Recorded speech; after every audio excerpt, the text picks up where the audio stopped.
తెలుగుదేశం పార్టీలో టికెట్ల పంచాయతీ మరోసారి రచ్చకెక్కింది. మాడుగుల టికెట్ విషయంలో ఒకరికి హామీ ఇచ్చిన చంద్రబాబు చివరి నిమిషంలో మరొకరికి కేటాయించారు. దీంతో ఇరు వర్గాల మధ్య వివాదం తారాస్థాయికి చేరింది.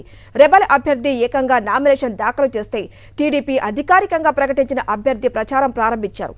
దీంతో రెండుగా విడిపోయిన టీడీపీ శ్రేణులు గ్రూపులుగా మారి రోడ్లపైనే బాహాబాహీకి దిగారు. అనకాపల్లి జిల్లా మాడుగుల సీట్ ఫైట్ చంద్రబాబుకు ముచ్చెమటలు పట్టిస్తోంది. టీడీపీ శ్రేణులు రెండుగా విడిపోయి ఆందోళనలు చేపడుతూ ఉండడంతో ఏం చెయ్యాలో పాలుపోని స్థితిలో పడ్డారు. వెనుపోటును తన డిఎన్ఏలో పెట్టుకున్న చంద్రబాబు మాడుగుల సీటు విషయంలోనూ అదే తీరు అవలంబించారు. తొలి నుంచి పైలా ప్రసాద్కు టికెట్ ఇస్తానని చెప్పుకొచ్చిన చంద్రబాబు సీఎం రమేష్తో కూడా అవే మాటలు చెప్పించారు. అవసరం తీరిన తర్వాత ప్రసాద్ను పక్కన పెట్టిన చంద్రబాబు నామినేషన్ వేసే సమయానికి షాక్ ఇచ్చారు. అనూహ్యంగా మాజీ మంత్రి బండారు సత్యనారాయణమూర్తికి మాడుగుల సీటు ఇస్తున్నట్లుగా ప్రకటించారు చంద్రబాబు. దీంతో కుటుంబ సభ్యులతో కలిసి మోదుకొండ అమ్మవారి దేవాలయంలో పూజలు నిర్వహించారు బండారు. ప్రచారం కూడా ప్రారంభించారు ఆయన. రేపో మాపో నామినేషన్ వేసేందుకు సత్యనారాయణ సిద్ధమవుతుండగానే పైలా ప్రసాద్ తానే టీడీపీ అభ్యర్థినంటూ ఏకంగా నామినేషన్ దాఖలు చేశారు.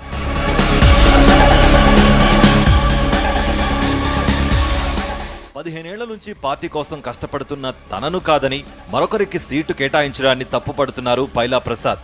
తనకు టికెట్ వస్తుందని నమ్మి మహానాడు వేదికగా ₹1 కోటి విరాళం ప్రకటించానని, పార్టీ ఫండ్ కూడా సమర్పించుకున్నానని ఆవేదన వ్యక్తం చేస్తున్నారు ప్రసాద్. పైలా ప్రసాదే ఇక్కడ మీ నాయకుడు, పైలా ప్రసాదే 2024 అభ్యర్థులు చెప్పారు. ఎక్కడికే మాటలు మర్చిపోయారా సీఎం రమేష్ గారు?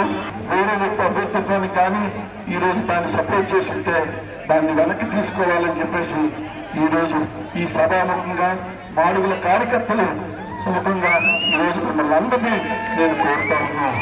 మరోవైపు చంద్రబాబు హామీతో ప్రచారం ప్రారంభించిన బండారు సత్యనారాయణమూర్తికి ప్రసాద్ వ్యవహారం మింగుడు పట్టం లేదట. తామే పార్టీ అభ్యర్థులమని ఎవరికి వారు ప్రకటించుకోవడంతో టీడీపీ శ్రేణులు సైతం రెండు వర్గాలుగా విడిపోయాయి. ఈ క్రమంలోనే దేవరాపల్లి మండలం రేవాడలో ప్రచారం నిర్వహించేందుకు వెళ్లిన బండారు సత్యనారాయణను పైలా ప్రసాద్ వర్గీయులు అడ్డుకున్నారు. బండారు వాహనాలు గ్రామంలోకి రాకుండా అడ్డుకున్నవారు చంద్రబాబుకు వ్యతిరేకంగా నినాదాలు చేశారు. దీంతో బండారు పైలా వర్గీయుల మధ్య వివాదం తలెత్తి నడి రోడ్డుపైనే బాహాబాహీకి దిగారు. చివరకు చేసేదేమీ లేక బండారు సత్యనారాయణ సమావేశం నిర్వహించకుండానే వెనుదిరిగారు. వెన్నుపోటు పడవడాన్ని వెనతో పెట్టిన విద్యగా మార్చుకున్న చంద్రబాబు అభ్యర్థులను మార్చడమే పనిగా పెట్టుకున్నారు. 4 ఏళ్ల కాలంలో మాడుగలలో 3 ఇన్ఛార్జీలను మార్చిన చంద్రబాబు ఇప్పుడు బండారు సత్యనారాయణ పేరు తెరపైకి తెచ్చారు. అయితే ఎన్నికల సమయానికి ఈ 4వ కృష్ణుడైనా ఉంటాడా లేదా కొత్తగా 5వ కృష్ణుడు తెరపైకొస్తారా అన్న ప్రచారం జరుగుతోంది.